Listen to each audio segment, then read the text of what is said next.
Good evening. Welcome to the Talkin Kop. I'm your host, Matt. I am joined tonight by Gav for what's becoming a little weekly ritual here of looking back over the weekend's actions and discussing any talking points that might come up. Last time we did this, it was on the heels of Eric Ten Hag being sacked, and it's going to be tough to top that in terms of having something to talk about.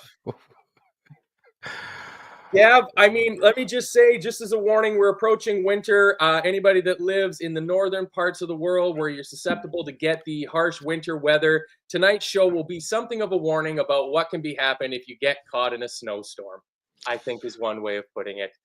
Yeah. How are you, Gav? How did you like today? Today was going fine. Today was going fine. I was away from the phone for a couple of hours.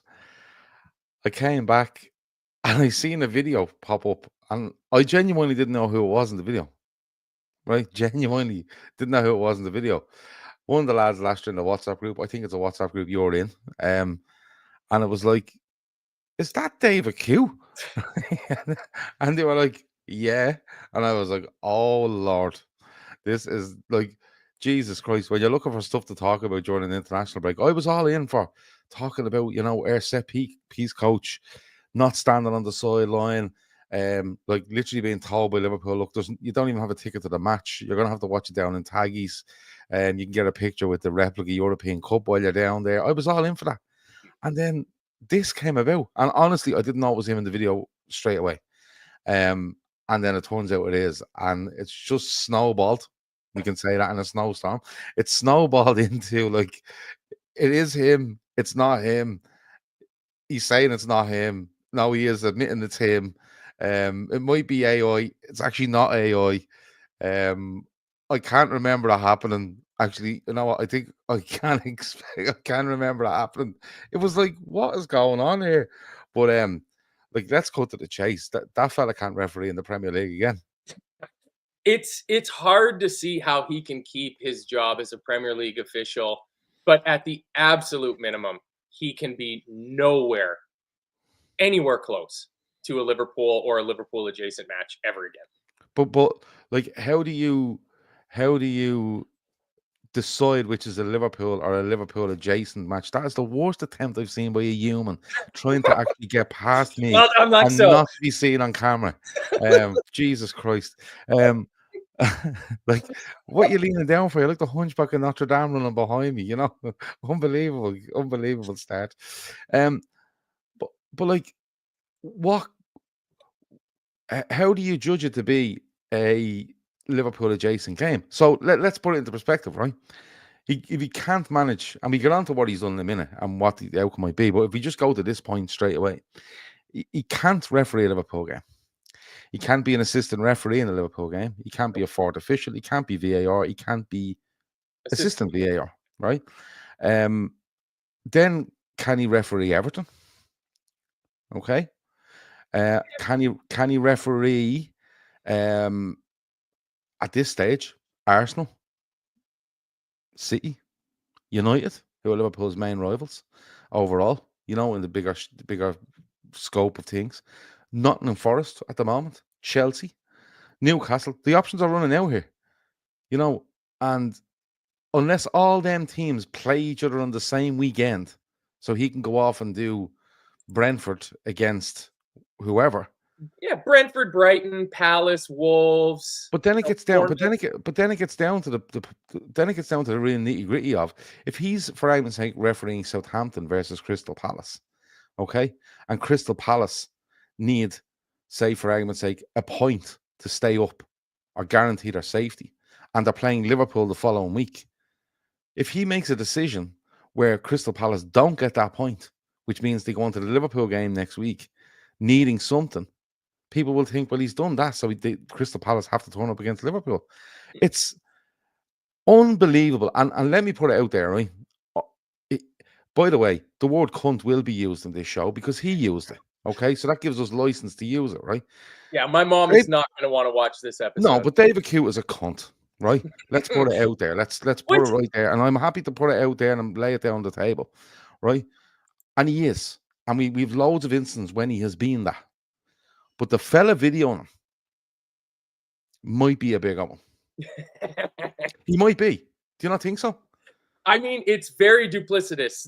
So I mean, yeah, obviously, we're talking about the David Coote video. To fill anybody in that somehow hasn't heard it, I saw somebody in the Telegram there that just like about an hour ago was like, "What the hell has happened today? Somebody fill me in." So, David Coote. Like the first thing that blows my mind about this, Gav, is that David Coote has a friend that is going to invite him to a party and apparently do drugs with David Coote. I didn't think there was anybody in the world desperate enough for social interaction to be friends with somebody like David Coote, because he just seems like an absolute Is that an official line though, that drugs were involved? Because I don't want to. I don't want to come out here and claim that somebody was on drugs when they weren't. Is the presumption being made that there was some sort of non-legal substances involved? Is that what the latest is? I mean, it sure seems that a lot of the people in the chat are either of that opinion or at least willing to make that joke. Okay. Because he doesn't seem like he's stable, let's say. Okay. But no, there was certainly official lines. Yes, I mean that's a funky opinion to have. I don't know, Dylan. I mean, Anonymous, or I hope I say that name right, says, "Gav, are you blind?" No, I'm not blind. I can absolutely see where those accusations come from, but they're the sort of accusations that get you into trouble. Do you get what I'm saying? And if you take that video on face value, I would say he's under the influence. I don't know what he's under the influence of, but I would suggest he's under the influence. And I would say his defense would be, I was heavily under the influence of something. I don't know what it is. Let's just say he was under the influence. Okay. But let's get back to his mate. Oh, he absolutely did him dirty. And I saw somebody wondering like why this video would just be released as opposed to try to sell it to a tabloid or something like that, or try to blackmail David Coote with it, because it seems like the video is from a couple of years ago, I would say. Yeah. There's no reference to anything from like 2023 or 2024. So we're looking at least a couple of years ago. So he's asked the question in the video with regards to what do you think after watching Liverpool today? Well, Liverpool were shit. So that could be probably any game in 22, 23. There's a fair few of them. But honestly, like Zach says there, someone has this video for years. Aidan says it's from lockdown. 2020, he talked about COVID. Yeah, so you're in there around 2020. It would be after that though, because I think the picture that he holds, I mean, first off, let's just put this out here. Jack Santini had this just as we were coming on live. Something we can all agree on is that James Milner is a top bloke. Even David Coote is like, I hate Liverpool and I hate Jurgen Klopp, but fucking James Milner is a class act. But the picture he shows with Milner is from the 7-2 game against Aston Villa. So that's October of 2020. Yeah, that's October 2020. So it's at least after that. So you're looking to 2021, 2022 kind of time frame. Yeah, so we're into the full COVID season. Yeah. Aren't we? And he puts it up saying James Miller's a lovely guy. And he's just standing beside him as the fourth official. It's like going to a Bon Jovi concert and taking a selfie of yourself with Bon Jovi in the background going, best mates. You know, it just doesn't make any man sense. that goes to a Comic-Con and gets a picture with some famous actress and puts it up as his avatar on the internet, says that's his girlfriend sort of thing. It's he should have just went for the defense of who was the guy that, and it got me thinking of funny defenses. Who was the one that it was an Aston Villa defender. And I don't know if it was, I want to say Joleon Lescott, but I'm not too sure if he's right, if he played for Villa. But it was like, oh, look at Joleon Lescott posting this after the game. And he was like, oh no, my phone was in my pocket. And you're like, okay, so it opened the app and it picked the photo and it sent the tweet. Like, someone will be able to tell me what that was, but it's just a mad scene, and all the different reports coming out, like, I didn't know what was going on at the time. And then there's a second video where it's like, listen, that first video we made has to go nowhere, but he's no recollection of it. You know what I mean? It was Lescott and the car. Yeah, it was. But it's just like, look, the stuff he says in it. Look at the stuff he says in it, right? He calls Klopp a cunt. He calls him arrogant. He calls him a German cunt. He bangs on about Scousers. He does all this sort of stuff. And maybe that's the real David Coote coming to the fore while he's under the influence. But the problem here is that if that was a referee who refereed Liverpool once in an FA Cup game against a lower league side, away at Mansfield, you just go, he's just looking for a bit of attention, this referee, and he kind of got caught. But when you coincide it with all the stuff that's gone on with David Coote with regards to Liverpool, especially when you look at the weekend when he's like frantically waving his arms as Mo Salah is down by Leon Bailey as he's through on goal. Like, you know what I mean? You're like, what? David Coote's not giving that. And then you go back to obviously the Virgil van Dijk stuff at Goodison Park. I think he's VAR when Martin Odegaard starts playing basketball in the box at the Anfield Road end. There's a couple more as well. Mane's offside, not offside goal against Everton. I think he was the VAR the first season that we used VAR in the league. Isn't that the same? Is that not the same game as Virgil getting injured? I think it might be. I think it is. Yeah. Yeah. Oh, so then he was the on-field ref. Then he was the on-field ref. Was he the on-field ref or was he the VAR in that? I thought he was the on-field ref for that one. This is why we have an Ashley in the chat. She'll clean I have a feeling he is the VAR in that game. Yeah.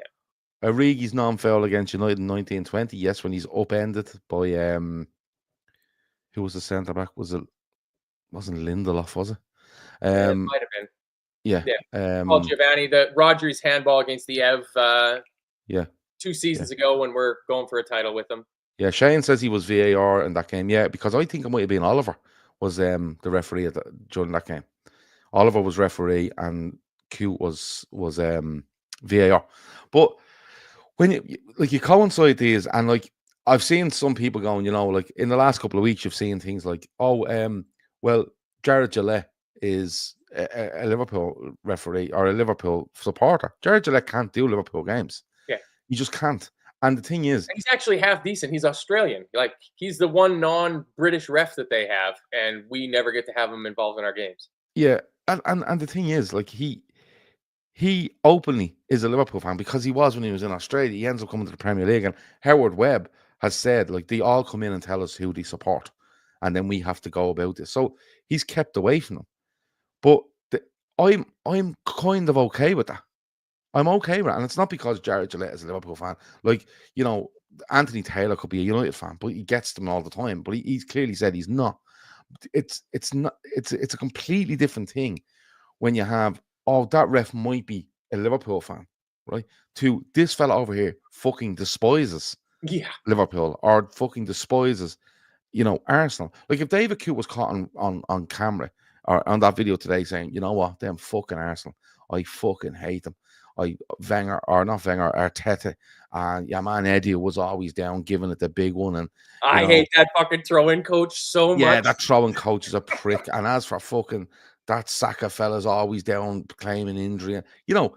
I'd still be sitting here going, what in the name of fuck is going on? Like, and when you start to coincide with maybe decisions he's made against Arsenal, you would say, fucking hell. So there is actually some meaning to this, and if you can date that video to whenever, he hasn't decided, that, I just don't like Liverpool today. This is obviously something that's gone on. You know what I mean? And it's like I've seen a clip of Robertson coming off the pitch talking to him when Liverpool draw at home to Burnley. Yeah. I think it might be the title winning season, is it? Yeah, because I think that was one of the games that kept us from hitting the 100 points. Yeah, I think they draw 1-1 at Anfield. And I think it might be one of the very last games of that season. It might be the second last game of the season or so. And you see it from there. And then the very start of the next season, Van Dijk gets his injury at Goodison. And the timeline just goes along nicely to where if it's recorded just after the Villa game, he's a month, 2 months off the other side of the Van Dijk stuff. He's 3 or 4 months, 5 months off the other side of that Robertson stuff. So he's obviously, it's obviously something that's built in him to that point where he feels he can say it. But I don't know. Like we're not going to spend an hour talking about fucking David Coote, but like, and we all know what he said, and you can read it wherever you want. But What do you think the PGMOL will do about this? And what does it say for the PGMOL's actual standing within the game in the Premier League? I think they have to. I mean, Kieran B, he said this, says that puts Webb in some position. I reckon he's gone. Gary Boland saying he'll be sacked. There's no coming back from it. I was actually, it's hard to say, but I was actually impressed with the PGMOL today, how quickly they were able to get a statement out about this. Because I thought this was the sort of thing, especially because, it's holiday Monday. I thought that they'd just kind of defer this and try to let some of the, the furore around it die down, not just meet it head on. But I mean, it wasn't too far after, because I kind of woke up 8 o'clock my time and the story had already been going for an hour or two, sort of thing. And within an hour or two of me waking up, they'd already put a statement out saying that he was going to be suspended until an investigation's done. So quite obviously, because I mean, when I first saw it, it was like, there's no way this is true. Like, there's no way this isn't AI. Because, you see the thing of Cole Palmer where he's like, and then I kick it into goal with my foot. And like, it's hilarious and it's brilliant, but you just watch it and it doesn't have, because as good as the AI is, if you've seen enough of them, you can kind of, I don't know, there's that uncanny valley thing about it where like humans have this, so far, having a kind of an ability to just go like, that doesn't look right. That doesn't look real. And sitting there watching it and being like, it can't be real. It just can't be real. Nobody can be that fucking stupid. And as it turns out, like as many people have pointed out in conversations that I've been a part of today, there's readily available software that you can run videos like this through that'll tell you if it's AI generated. And they're all coming back negative, and they're all coming back negative. And then to get the double barrel responses off of David Coote of like, definitely not me in that video. That is a fake video. And then it was like 20 minutes later, and he's like, "Oh no, that video, yeah, 100% real video." But honestly, this is actually, I was fucked up. I don't remember anything in that video. You see, that's the thing about it. Like, if like, who's David Coote telling these things to? Has someone rang him and he went, "Dave, have you seen the video?" And he's like, "Not me, buddy. It's AI generated." "Okay, go on, I'll talk to you later." And then they go, "Oh, that's coming back negative on the software." And they ring and go, "Dave, that's coming back negative on the software." "Yeah, look, it is me." Okay. And then he just keeps changing the story as he goes. Like, he's only short, right, of putting like a leather glove, okay, in a boil wash, taking it out, sticking it onto his hand and saying, "If the glove don't fit, you must have quit." Like, that's genuinely where he's at, And it's like, Dave, listen, just be fucking honest from the start. But he hasn't done that. It's just like, and I think that's entertained me throughout the day. The constant changing of everything. Like, he was only short of going, "That wasn't me." Yeah. Like, that is not even me in the picture. As someone says earlier in the chat earlier, he'll have a twin within the next 24 hours. But like his reaction from it, like Johnny B. Red says, denying it makes it worse. And it kind of does. Yeah. So like the reaction off of David Coote is that of a man who is realizing the shit that he's got himself into, and also doesn't have a very good like legal and PR team surrounding him 24/7. If he had anybody, like, shut the fuck up! Don't say anything, Dave. If he rang any of his family members with a brain cell, they would all say, "Do not answer the phone. Do not go on social media. Your phone. You get no Twitter today. You're staying off." Yeah. Just stay. What happened to the morning paper? Way. It never came. Today's paper, for some reason, it just didn't. Like, literally ring Howard Webb and go, listen, I'll be in the morning and we can sort this out. Do you know what I mean? "Dave, can you come in now?" No, I've organized to go bowling. I can't be fucking there till in the morning. And they're like, "This is quite serious, Dave. I don't give a fuck." Right. And instead of that, he's just like clearly making excuses all the way down the line. It's so fucking bad. He's sitting at home and he's like, "Let me just diffuse this real quick. Wasn't me. Fake video. Send." And he's like, "Well, don't have to worry about that anymore." Yeah, like he'd have been better off ringing Donald Trump and saying, "Listen, Don, is there any chance? I know you're a busy man, right? And congratulations, by the way. But is there any chance you could do some sort of talk on my behalf, basically pushing this as fake news? Because when you tell people it's fake news, they listen." But he hasn't. He's decided to talk. David Coote. He's a great referee. Maybe the best referee. David Coote.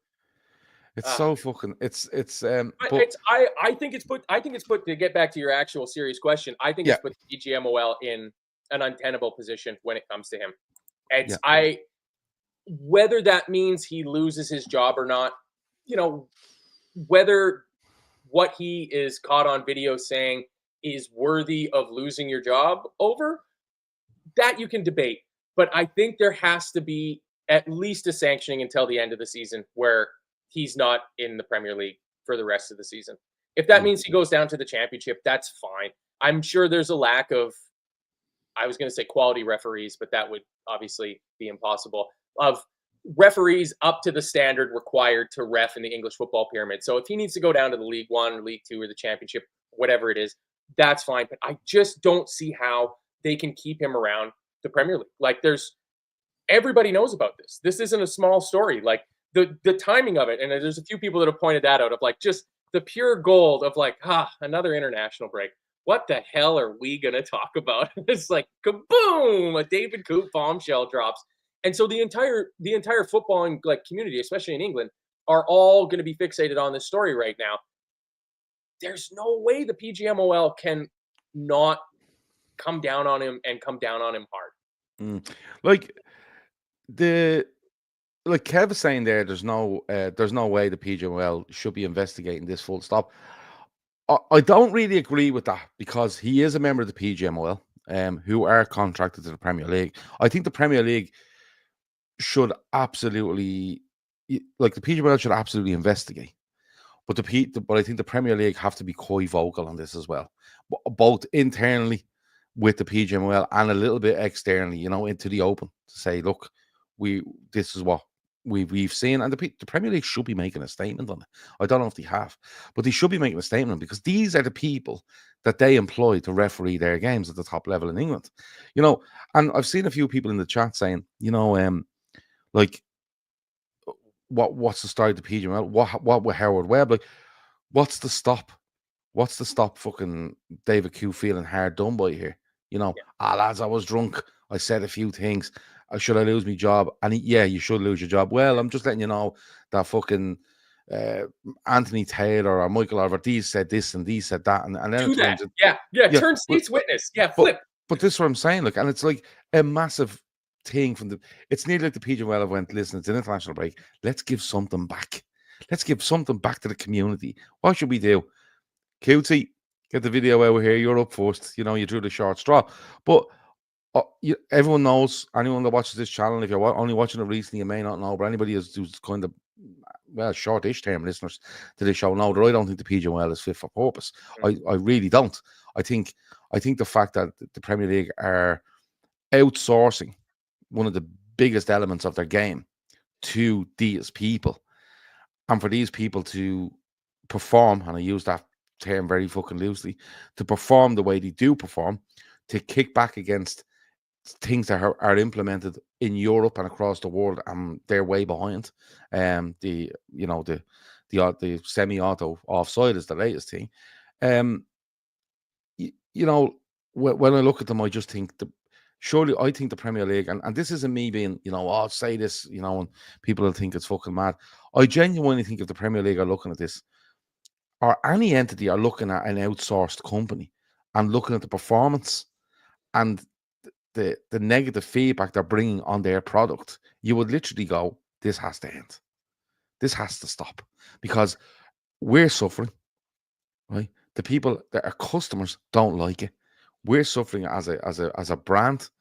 And then we've this guy that's in this group and has now decided, I'm going to say this, this, and this. And I'm fucking refereeing at Anfield. I'm refereeing at Anfield. And the thing is, his hate for Liverpool, which is quite clear, right? His hate for Liverpool, and it could be any club, by the way, but his hate for Liverpool cannot be not known within the group of people that he's working with. Yeah. Like if you go into work tomorrow and you work with 20 guys every day and you hate whatever, right? Dave. If you fucking hate Dave, right? Dave McCounts is a fucking prick, right? They're all going to know you don't like Dave, right?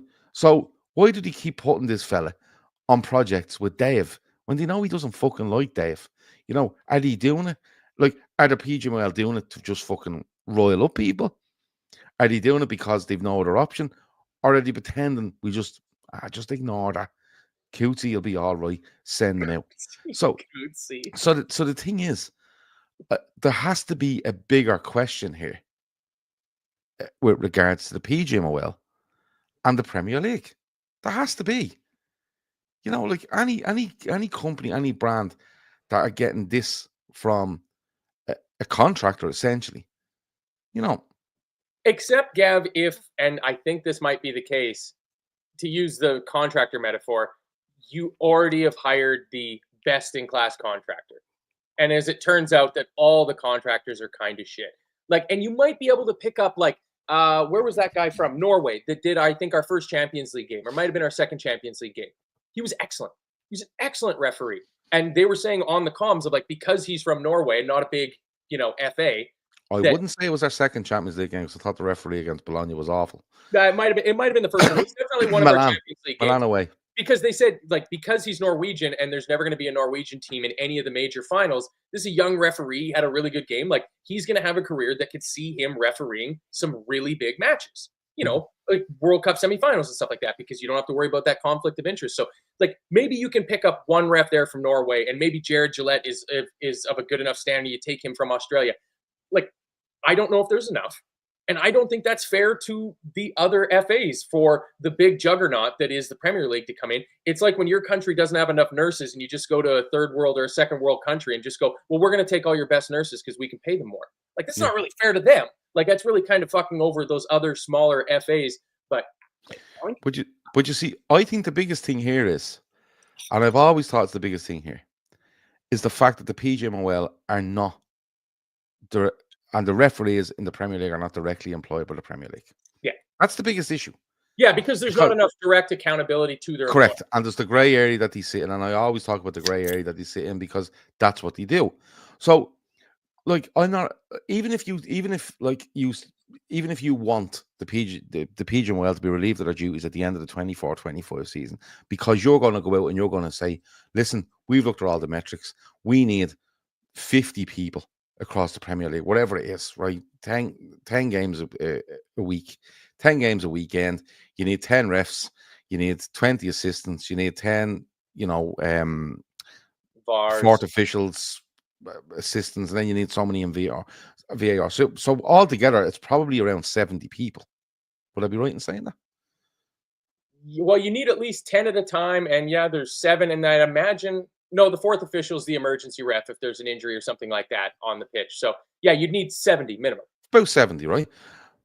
Even if you wanted them out at the end of the season and the Premier League were to go and say, right, we've looked at all the metrics. These are the 70 people we believe we want. We're going to go in and pay them.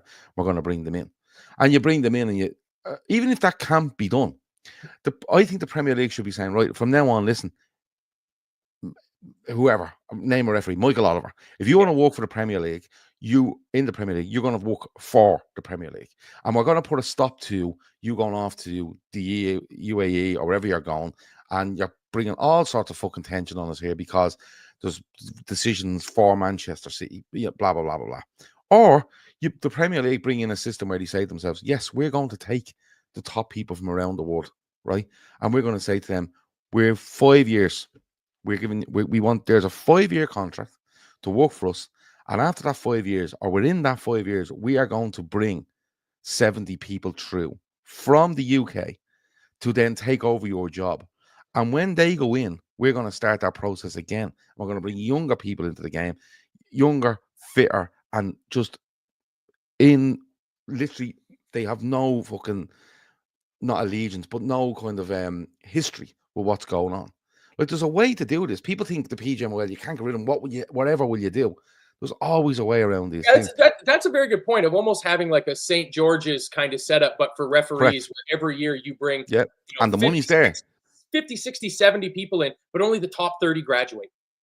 Only the best of the best actually get their licenses from it. And then you can look at who had a poor season last year and go, you're not completely cut, but we're going to give you a few more championship games. And this person's going to come in. It's their first year. They're going to take over some of your Premier League games and see how they do. It's just, there's the lack of accountability about it. But like Kieran says, they are all shy. I agree.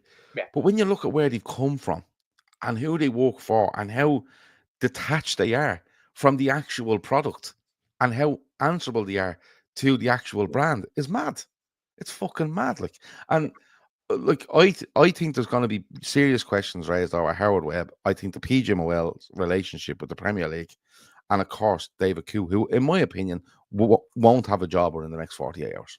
Yeah, and I think just to tie it up on it, it's kind of I think the part of the video that's absolutely the worst. It's the German bit. I mean, Johnny B. Red says the German comment gets him into trouble. Surely, Project 5 a.m.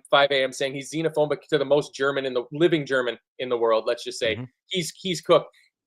That to me makes it like, imagine if they don't do anything. They try to sweep this under the rug, and the next time that it's a no room for racism game that Liverpool's in, and we're being reffed by David Coote, if all of our players just went and took the knee right around him and just looked at him. Because it cuts both ways. You can't have the badges on the things. Like, I know that it's a much bigger problem against black people and Asian people and stuff like that. I know white racism isn't exactly a major issue, but that level of xenophobia, and it's something that you see with Thomas Tuchel getting the England job, that all of a sudden this casual hatred of somebody else just because of where they're from doesn't become good just because that person is also white skinned. So I see, that's the comment that kills him, because look, listen, we all love Jurgen Klopp, right? And Shawnee has said to me a few times, Gav, he's made a rod for his own back, because he goes out there and he puts himself out and he's outspoken and he's this, that, and that. And sometimes he makes a rod for his own back, because Shawnee has said to me on occasion, the time he gets the ban for shouting in your man's ear at Anfield, we'll pay for that at some stage, and we probably have. But the thing is, like, I wouldn't say there's many likable managers in the Premier League when it comes to the referees. How could they like them? How can they like them? Yeah, Q has taken the heat off Gary Barlow's son's his own. Unbelievable. I get that joke now. I had it explained to me. Unbelievable, carry on. But the thing is, like, how many managers are likable then? Because every manager gives out. Every manager's at the fourth official. Every manager's at this. Every manager's at that. They're all at it. There's no manager standing on the sideline going, really well played, referee. Sorry, fourth official, I stood outside me technical area for a second there. None of them are. Right? Because they're all winners. They're all trying to win. Everything is win, win, win. So they all come across as a bit of a cunt. That's absolutely fine. No one's asking, for Jurgen Klopp to be universally liked by everyone. Like, I've seen some guy, he has a podcast. He's a huge following. I can't even remember his name though. And he was like, "Oh well, no. He's a British based fella. I can't remember his name. Blondie fella. I can't remember his name." And he tweeted today saying, well, if everybody in the UK that thought Jurgen Klopp was a cunt in a job, if they carry on like this, we'd all be out of work tomorrow. And I was like, no. A locksmith has nothing to do with yes, Liverpool. if a locksmith in Swindon, right, or a key cutter in fucking Tamworth is cutting keys in a little fucking booth, right? And someone comes along and goes, "Did you see the match last night? Jurgen Klopp's a cunt." Oh, well, that's the end of your business. That's not how it works. Yeah. The man that said it is directly linked to the guy. He's one of the biggest influences on the games of football that this guy is managing. It's and this is the sort of shit that people come out with, and people with huge following come out with, and you're like, seriously, like, are people that fucking mad that they think it's like, everyone that thinks Jurgen Klopp is a cunt will be in the job centre tomorrow? Well, no, that's not how it works. But honestly, it's I don't know, like, that what's going to kill him is the word German. And you can turn around and you can say, you can put it out with the fence and say, look, I was fucking locked drunk. I said it, fucking had a few hard times. Drunk man's words are a sober man's thoughts is a saying for a reason.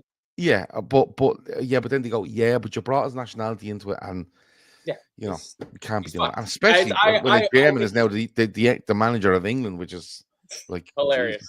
Just add, and as Bertie Volkswagen's Pocket puts out, the royal family is German, so Coote must hate them as well. So now I don't dislike David Coote quite as much. That's a very good point, Bertie. It's see, everybody's human. Everybody's human. So yeah, I mean that was lovely way to come off the weekend. I do think I've just kind of realized this since we've been talking about it because somebody mentioned the timing of the release.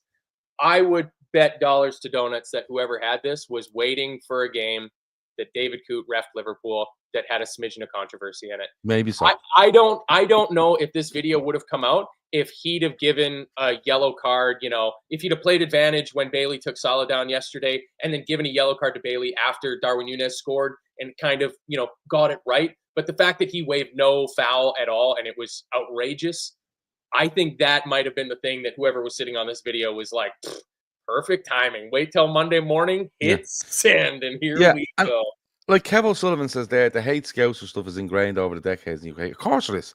And listen, I seen someone else in the chat very early on saying like Liverpool as a club, as a team, as a fan base should use this as motivation. Yeah. And Liverpool, believe it or not, Liverpool fan base, use it as a motivation all the time because they know they're not, actually part of what goes on in Britain. They're different. The city of Liverpool people are so different to everywhere else. Like, and people think, oh, they're not that. I'm telling you, it's different, right? I promise you. I've been there, God knows how many times. I've met so many people. I've been in so many areas of the city, all over the city, everywhere. And I'm telling you, it's different. Great. It's different than anywhere else in the UK. I promise you. I promise you it is, right? And Liverpool will use that as a motivation. There's no doubt about it. And like it doesn't take much to know that Liverpool are probably the most hated team because they're the most successful and in my opinion the biggest, right? And all you have to do is look at 1920, and 20 points clear, 8 games to go. Everyone wanted to call it off with Liverpool winning the league. Null and void to get rid of it. They call it the COVID season, which is nonsense because Arsenal won an FA Cup. It's the only trophy under Mikel Arteta, and they don't mention COVID once when they go on about how they won that trophy. So it's not hard for Liverpool fans to spot that they're not liked. And the reason I genuinely believe they're not liked because one, they're the most successful. Two, I think they're the biggest. And as a city, it's fucking way better than everywhere else. Yeah. And there's a hint of jealousy there because no one pulls together like the Scousers. They just don't. Like, look at Zoe's place there, £6 million. And they just went, to move building, no one having that. Right, let's get things done. And they go and do it. So Liverpool will use that as a motivation, and I completely get that saying, Kev, that's going down 2 generations. That goes right back to the Thatcher era when they wanted, I can't remember the exact words, but they basically wanted to literally pull that city down brick by brick in stages, and that's what the Conservative Party wanted to do in the late 70s, I think early 80s, and it's always been like that. You know what I mean? But there's no point when people don't want to listen. Don't want to listen. Liverpool is by far and away one of the best cities in the world I've ever been to, and the people are right up there as well for me. Manage to climb. That's the words that was used. Manage to climb. That's the word.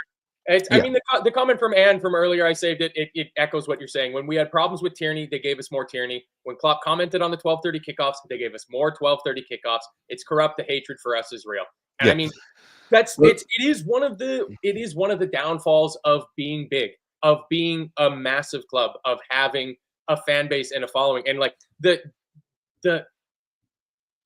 plucky underdog nature of the city of Liverpool in that climate of 1980s Thatcher era politics and stuff like that. As somebody that became a Liverpool fan, that chose Liverpool, or Liverpool chose me, if I'm going to be all doughy-eyed about it. It's one of the things that makes me love the club even more, that it has that it stands up to the Tories and is like, no, fuck you. Like, we'll boo your national anthem because of these reasons. We have reasons to do that, and we're taking a stand for what we believe in because we're proud of our city and our people, our community. Yeah, I think it's great. Thing, without getting into a geography lesson or fucking a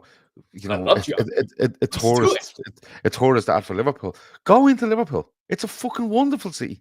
Has everything you want. It's so modern now. There's a great mixture of modern and old. The people always hold that Scouse thing they've always had. Everyone is polite. Everyone's polite. They always say hello. It's such a fucking great city. But Anne does say when the 12:30 kickoff, they gave us more 12:30 kickoffs. part of that, well, most of it is down to the fact that TNT slash we're huge. Yeah, but TNT slash whatever he wears, what would he call before that? Paramount Plus, maybe? No, TNT in the UK was, I'm not even. I can't remember the name of the fucking ESPN? product. No, someone will tell me in a minute. But the thing is that they have the contract on the half 12 games, BT Sports, sorry. And what happens here is that they must show every club across this thing, but they can use any club up to 6 times. Liverpool will always get used 6 times, and they will always get used away from home because the biggest audience for BT slash TNT, right, is the possibility that Liverpool go away and get beaten in the first game of the weekend, and everyone wants to watch it. Yeah. That's where it comes from. And Klopp's argument on the half 12s wasn't actually the half 12s.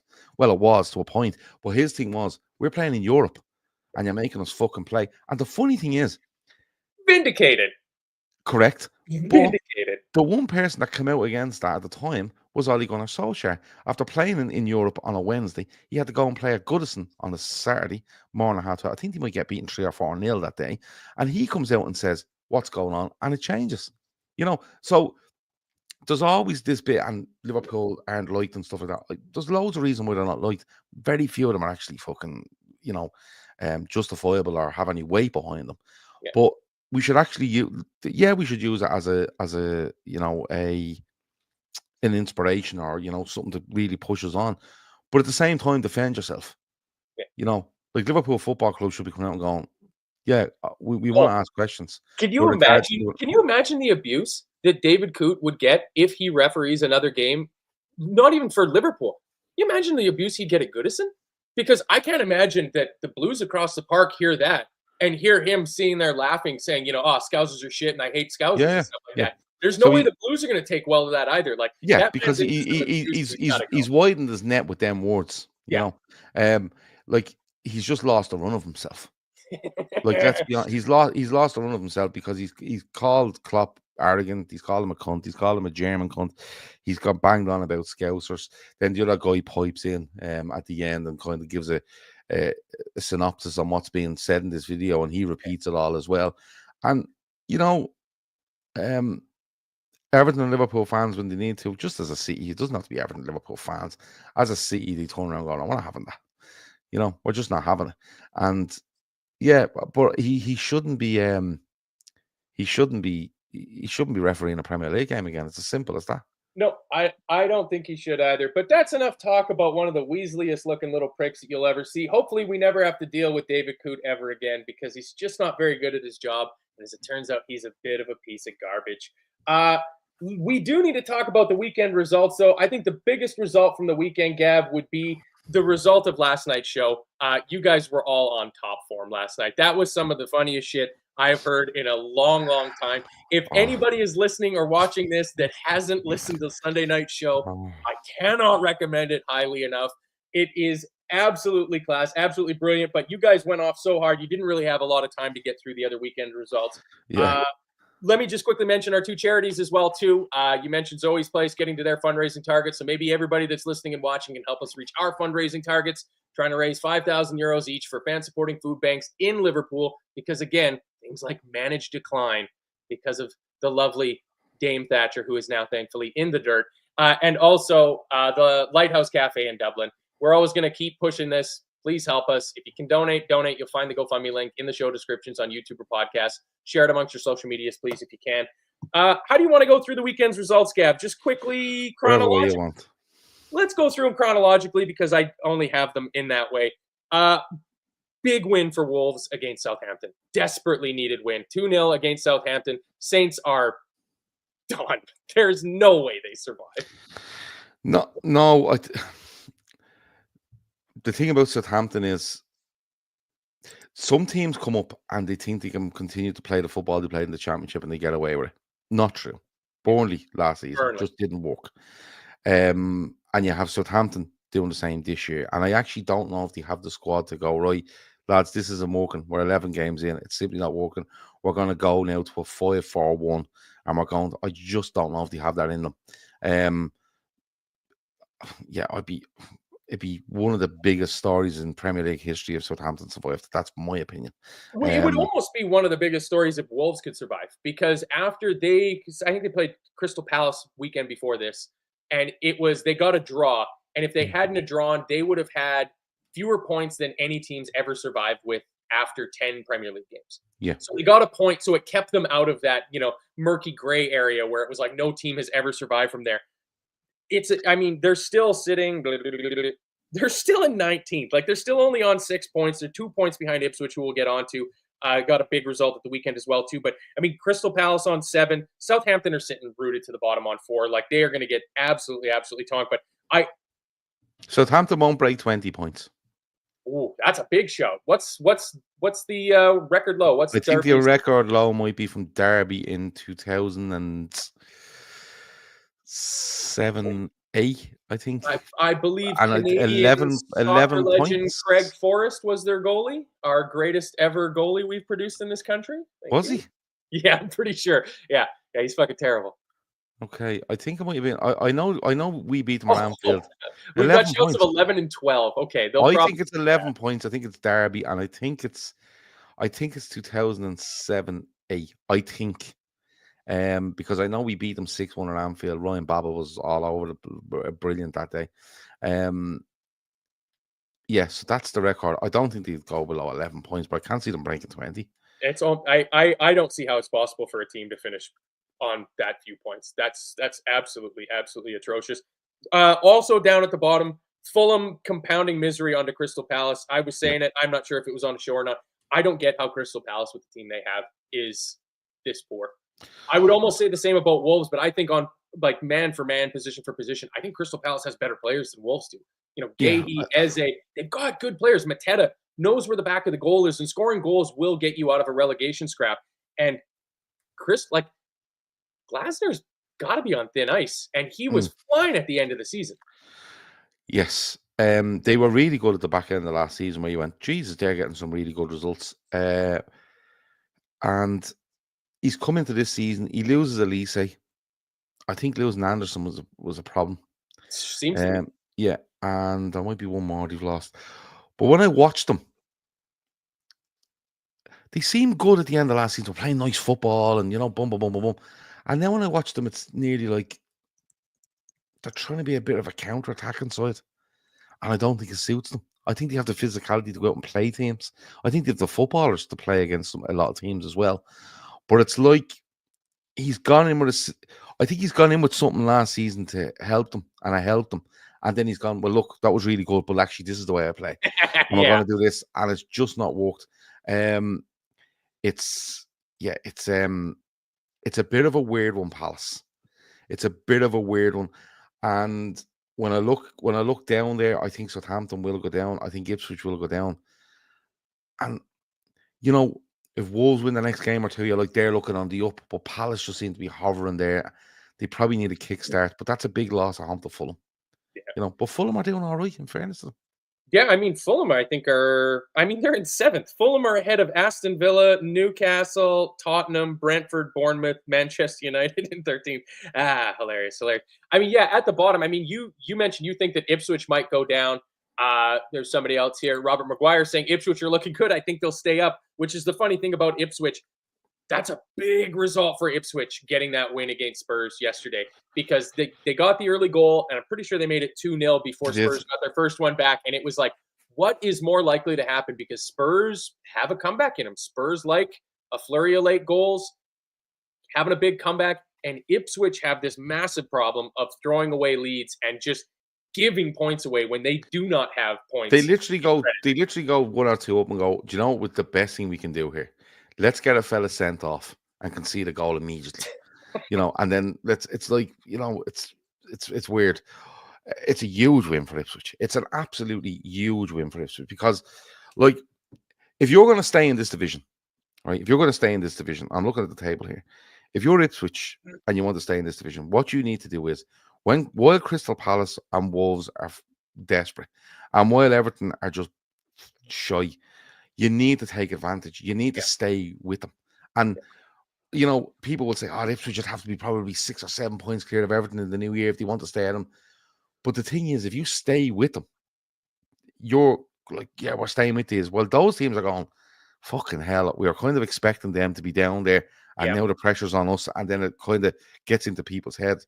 A huge win, so fucking Spursy though. Like, it's just, It's Jono, just perfect timing. He says Spurs give Ipswich their first win. They gave Palace their first win. Is there anything more Spursy than that? It's just who we are, mate.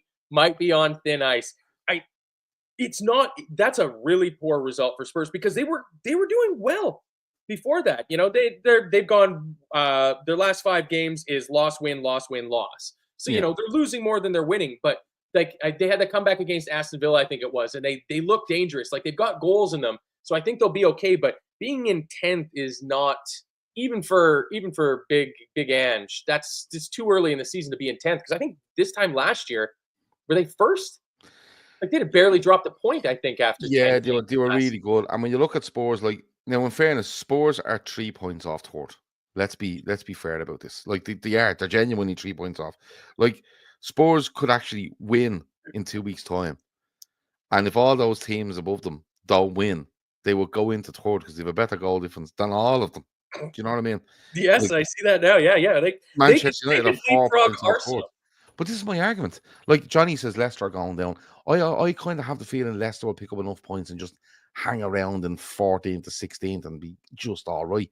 Because they seem to Gonna can be come down. score It's goals. gonna come down to goals. It's gonna come down to goals. And It somebody always mentioned does. it. Somebody mentioned there that talking positively about Ipswich is that Ipswich are scoring goals, and they are. But Yeah.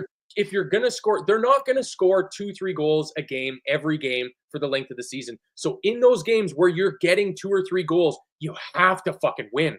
You Yeah. have to win, and they've not been. And Yeah. that's the sort of thing that can come back and bite you because I've long been a proponent of it. It's not rocket science or revolutionary thinking, but if you want to stay up, like defense wins championships and goals keeps you from relegation. Yeah. If Correct. you can score goals, you're going to be safe from But you see, relegation. and you see, the thing is, like, when you see, there's always a team that just gets, usually there's a team that just gets swatted away most weeks. Southampton Mhm. aren't getting swatted away, but it might get to that stage. Like, if they turn into the new year on 9 points or something, everyone knows they're going back to the championship. It's like, I'll play and I might get a move to stay in the Premier League, maybe. Yeah. But when you watch the teams that go down, if you look at, let's say, for argument's sake, if you look at the back end, if you look at last season, right, Luton go down, right? Yep.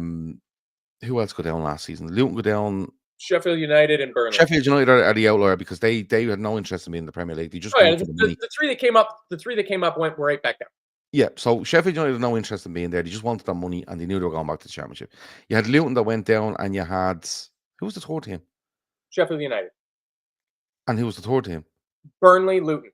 Burnley. So Burnley, right, tried to play the way they think they can play, and they couldn't, so they went down. But if you look at Luton, I'd love to know how many games Luton lost by a goal last season.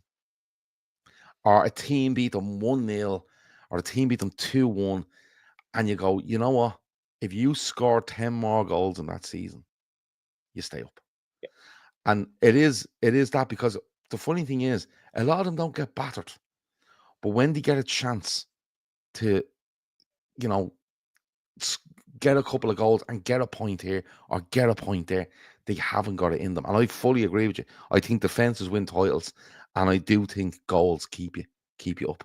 Because you're probably going to concede a goal or two in most games, but if you can get a goal or two in most games as well, it's giving yourself a chance. Whereas a lot of teams that go down, they concede a goal or two and they just know they don't have the goals in them. And I fully agree with you. If we're talking about not scoring enough goals, if we look at the table based on fewest goals scored, we've got Southampton has the fewest. They also have the fewest points. Southampton have scored 7. Crystal Palace have scored 8. They're 18th in the relegation zone.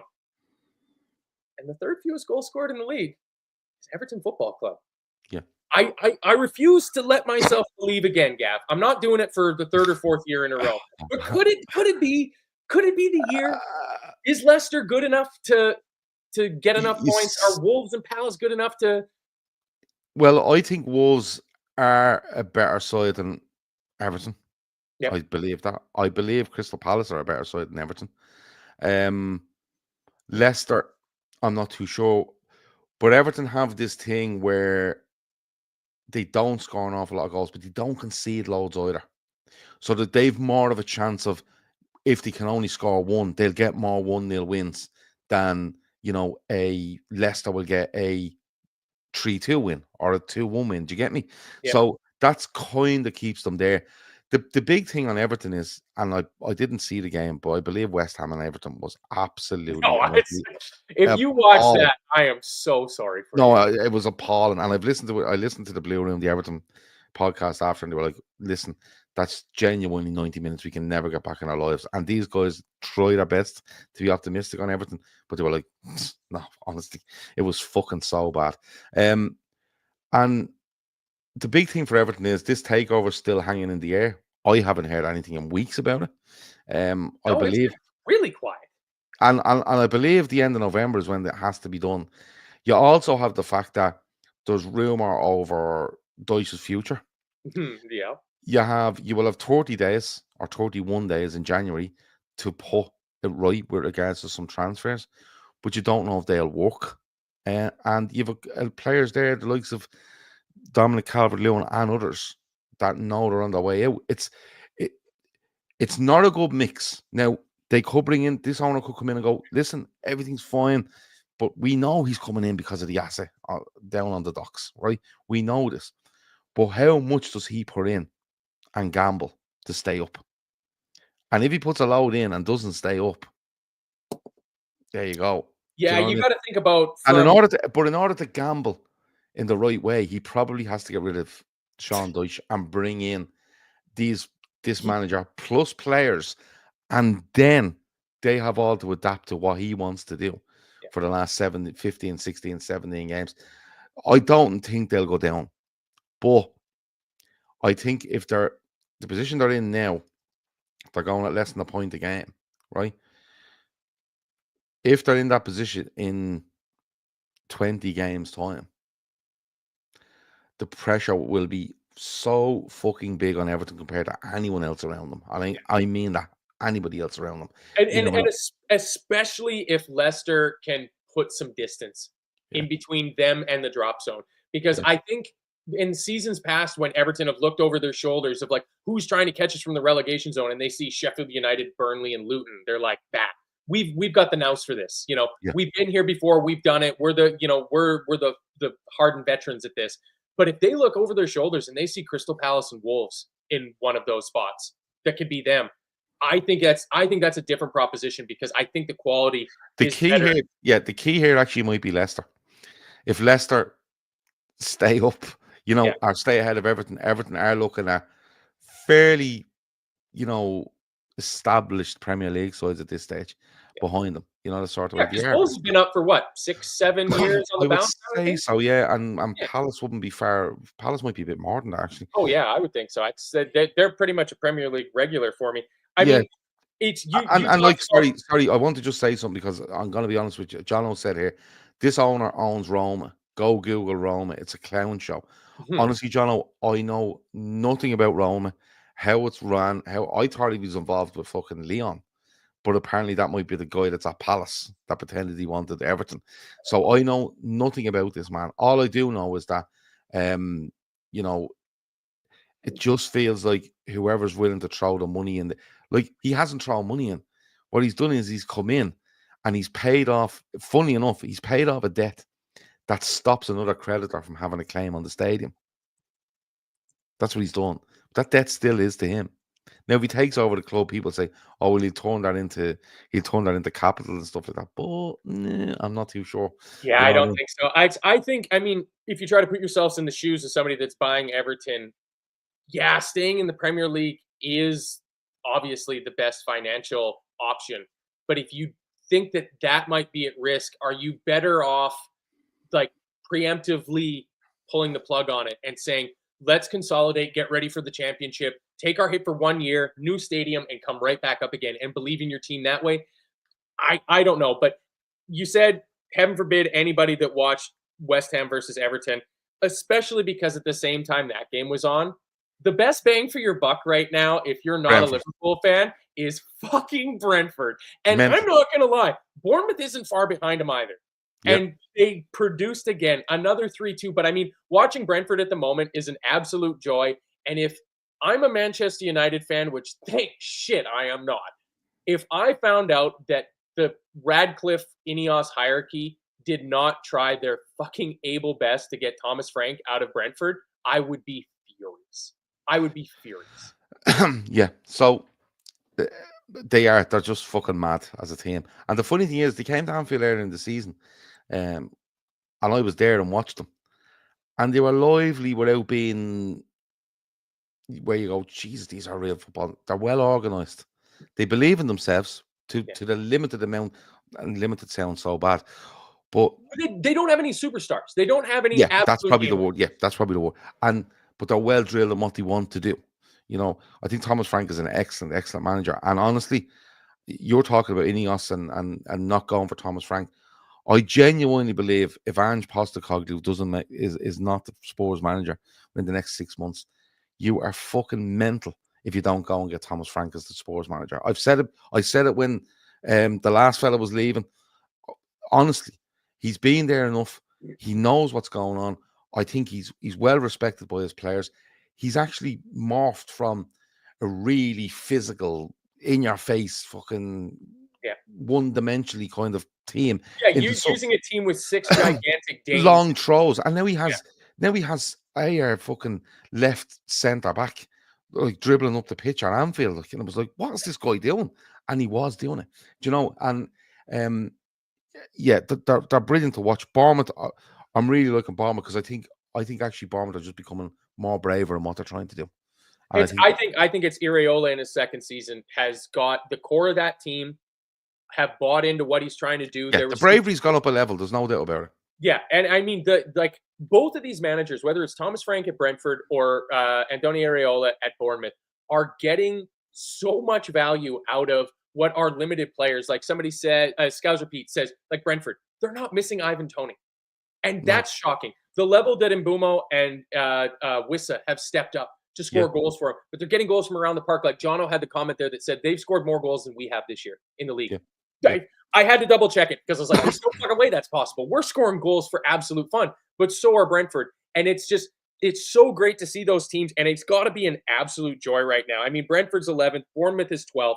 For both of those fan bases knowing of we can get some scalps. You know, hopefully they try to take a run at, the FA Cup or something like that. They're in no danger.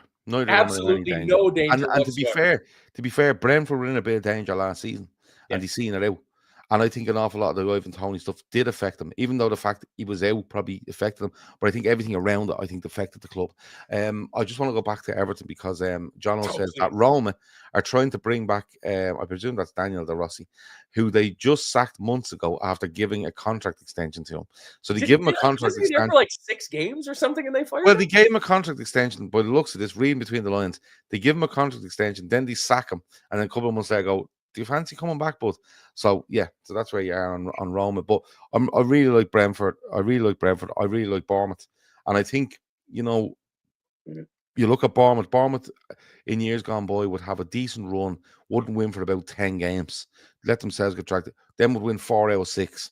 And you go, they're fine. Then they'd lose, wouldn't win for another 10. Then they'd win 4 out of 6. And you go, look, they've won 14 games this season. They've 50 points. They're fine. Totally but fine. They feel like they're a bit more than that this year. Both of them. They feel like a bit more. Yeah, and as Mr. McGlinchey points out right here, both teams, Bournemouth and Brentford, have saleable assets, so they'll be grand as they work the market and replace well adequately. And then somebody, of course, saying, which is quite obvious, that Scouser Pete, take Kirkes from Bournemouth in a heartbeat. Just Scouser Pete hates Andrew Robertson, absolutely hates Andrew Robertson. Before we get to the fun bits at the top of the table, Gav, let's tick off the other 2 games that aren't really of any concern to us. The first one, Nottingham Forest. I mean, all fairy tales eventually come to an end. I thought Newcastle were quite good on the day, winning 3-1 away at the City Ground. But I mean, Forest are still punching well above their weight, even though they've dropped from 3rd into 5th. Like Nottingham Forest, there's another, and I mean, Nuno Espirito Santo couldn't have gone worse for him. Well, no.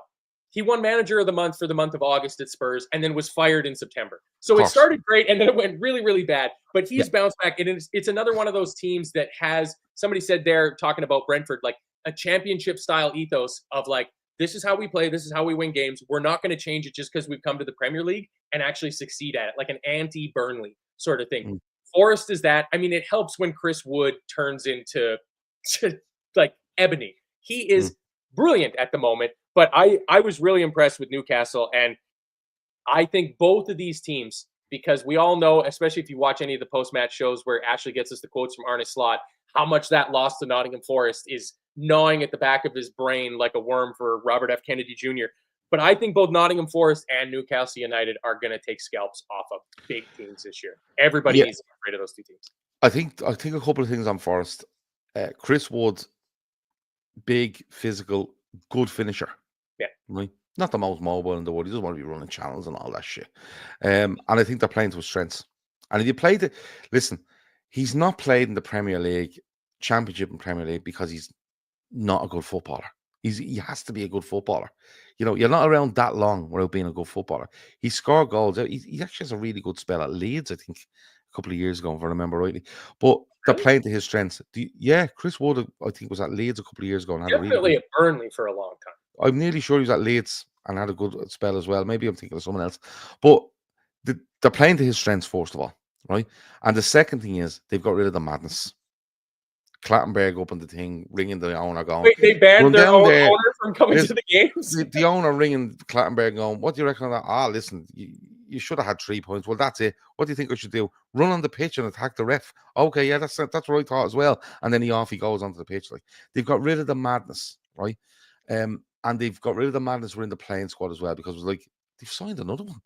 They've signed, and this one. And now he's just gone, boom, this is my squad, and he's working with them. He has Hudson-Odoi, doesn't he? And he has Elanga, pace, loads of pace. And he's not just throwing them on every week and going, listen, just run beyond the fullbacks. He's bringing them on when he needs to. He's starting them when he needs to. And they're just, he's looked at all their strengths and went, this is what we're good at. You know, and it's not, I cannot stand your man in the midfield. Your man is Yates. He is. He's a fucking the scumbag. Definition of agricultural. Oh, he's a fucking scumbag. But they're doing their job right, and they won't be in any trouble either. They simply won't, because they're sitting on 19 points or something. No, quite the opposite. Nottingham Forest should. Sorry, let me correct myself. Notts Forest should be looking at securing a European place for themselves. You know, well, not a Champions League. They could target that, but the way, but the way they should look at it is, we've 19 points. Let's put another 15 on the board. Yeah, and then we know we're absolutely fine. Then it's house money, baby. Yeah, and remember, it's only our second season up. I think this might be their second season up, or third season up. I think this is our third season up. Yeah. So then they look and go, listen, most clubs when they come into this league go straight back down, or they survive, go back down, survive, maybe go. Now we need to say to ourselves, right, we might finish 12th. Fine. Do you know what? Next season, let's finish 12th again and keep the money coming in, and let's change. But he's doing a good job. Newcastle will always do this. They'll go away and they'll pick up points here, and they'll win at home, and then they get beaten at home, and then they get beaten away. Yeah. They feel like they're in, you don't know what way they're going to go.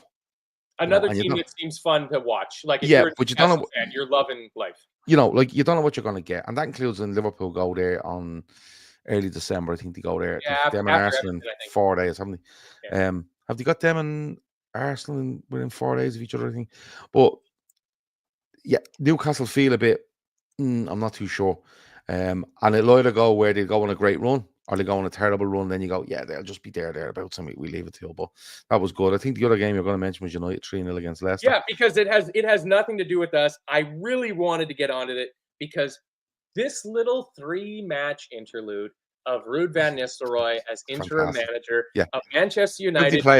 It went exactly as I told you it would go, because we did a show the day that I think in that morning was when Ten Hag was fired, and we came on and we did a show at 10 p.m. that evening and talked all about it. And I'm almost certain I said the best case scenario is Ruud van Nistelrooy just wins the 3 games he's in charge.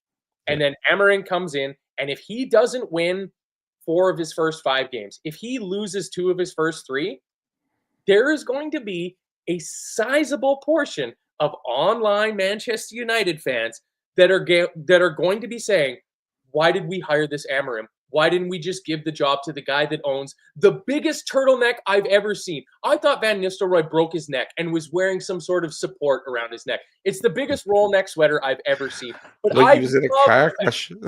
Yes, exactly. Yeah, like he talked to Better Call Saul, and he's like, "You need to wear this fucking neck brace around if you want to get that settlement from that Mercedes driver that you jumped in front of his car in a grocery store parking lot." But he's won 3 games. Amazing. He's won against Leicester in the League Cup. Yeah, He's won brilliant. against PAOK Salonika. That's a tough away. I don't even At know home. if they're away. No, they're at home. Right? Okay. and gave up about 12 shots to that side at Old Trafford as well. Yeah. And then they beat Leicester in the league. Right? Just to clarify here, Jonathan's asking why there's such an RBN love-in. No, I hope you don't mean from me. I think this is great because it's just setting them up for a fall. It's just screwing over the new guy. No. He's saying why there's a love in with regards to things. But I'm amazed, right, that Ruud van Nistelrooy is still at that club with him coming in. I genuinely am. Like, if they turned around and said, they made somebody else the manager for 3 games, Ruud van Nistelrooy will assist them. Then Ruud van Nistelrooy is the assistant, and I agree with you fully. I think if Amorim comes in, and doesn't win all the games, it will be like that because that's the way the world is now. But Shane Down says he's gone. Oh, Ruud van Nistelrooy is gone. Oh, sorry, but that makes perfect sense then. Sorry, that makes perfect sense because I actually thought he was staying at the football club, but he's not. Fair enough. I take it all back because I think that's a really good decision by Manchester United. It's a really good decision by Manchester United. He goes in, he's interim, he's part of Ten Hag stuff. All of them have to leave, and especially the guy you put up front. So I stand corrected. It's a really good move by Manchester United. But like if you watch the games, like Leicester have plenty of shots, and they're not a good side. I think somebody says there, Amorim will go on I'm presuming he means a 10-game run. Yeah. Nathan says Amorim will go on a 10-game winning run. Unfortunately, you think he will? I'm not too sure. They're not good enough yet. He's going to play with 3 at the back. Who are the 3? Who are the 3? Yeah. But look, I'm not going to get into their tactical side of things.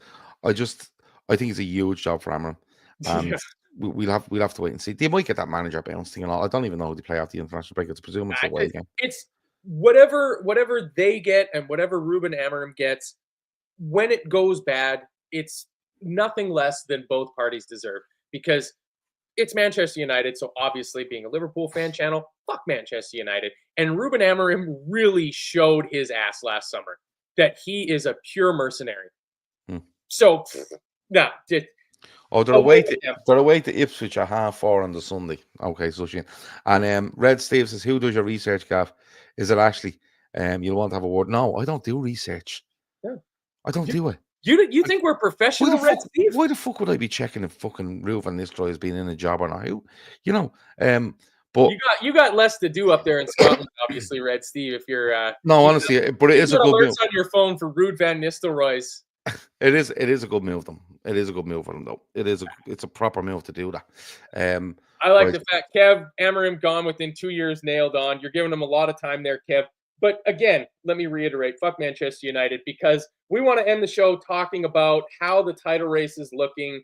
11 games into the season. We've got a number of games on the board now where you're not kind of grasping at straws. You played over half of the teams in the league. Mm-hmm. The 3 results that come out from it, I thought the Arsenal-Chelsea game was going to be a ding-dong, and it was very lacking in quality. That was a really disappointing game because it should have been a really good game, but I thought it was quite poor. Well, you see, so my thing on Chelsea is that I think Chelsea have some really good players, but if Cole Palmer isn't at the middle of everything, I think they look average. And we showed that. We showed that against them. I pointed it out in the post-match. I think they look a bit disjointed. Yeah, you take Palmer out of that. If you mark Cole Palmer out of the game, if you get Curtis Jones to man mark Cole Palmer out of the game, they're going to struggle to create enough to beat you. Yeah, and then when it comes to Arsenal, I wasn't surprised in the Arsenal performance because you have to remember they're beating away at Bournemouth recently.